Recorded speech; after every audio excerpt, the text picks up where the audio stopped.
കുറെ നേരിട്ട് ഒരുത്ത എന്നെ ഫോളോ ചെയ്യാണ്. ഞാൻ ഇത്രയൊക്കെ ഓടി ഞാൻ ശ്രമിച്ചിട്ട് അവൻ പിന്നെ ഫോളോ ചെയ്ത് തന്നെയുണ്ട്. ഇവിടെ ആരും കാണുന്നില്ല. എനിക്ക് പേടിയാവും. ഞാൻ എന്ത് ചെയ്യും?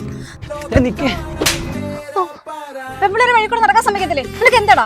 ആ ചേച്ചിയുടെ വാച്ച് തറയണം, അത് എടുത്തു തരാൻ വേണ്ടിട്ട് വന്നേ ഞാൻ. ആര് പേടിപ്പിച്ച ചേച്ചിയെ? വല്ല ആവശ്യമുണ്ടോ നാട്ടിലെ സഹായം ചെയ്യാൻ പോകുന്നത്? ഒരു കാര്യം സോറി പറയാനായിരിക്കും. എന്തുവാ വേണ്ടുന്നേ? നിങ്ങളുടെ വെച്ചാൽ എല്ലാ പിള്ളേരും ഒരെണ്ണം കാണാ, എല്ലാരും ഒരേ കണ്ണി കാണില്ല. ചേച്ചി സഹായിക്കാൻ വേണ്ടി വന്നില്ല. ഞാൻ ചോദിക്ക് പോലും ചെയ്ത് അടിച്ചില്ലയോ? നീ സാരമില്ല, സോറി പൊക്കോ. സോറിയോ? എന്തിന്?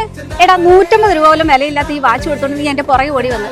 ആ സമയത്ത് നിനക്ക് ജസ്റ്റ് ഒന്ന് വാച്ച് എന്ന് വിളിച്ച് പറഞ്ഞെങ്കിൽ ഞാൻ എന്റെ കൈ നോക്കിയാനെ. ഇത് നീ എന്നെ പേടിപ്പിച്ചതും പോരാഞ്ഞിട്ട് ഇനി സോറിയോ? സോറി പറയാൻ വന്നല്ലേ, പിന്നെ എന്തിനാ വന്നേ? എടാ നിന്റെ കയ്യിൽ നിന്ന് 200 രൂപ തറയിൽ പോയി, അത് എടുത്തു തരാനാ നിന്റെ പുറകെ വന്നേ. സ്വന്തം പൈസ പോലും സൂക്ഷിക്കാൻ കഴിവില്ലാത്ത നീയാണോ നാട്ടുകാരെ സഹായിക്കാൻ നടക്കുന്നത്?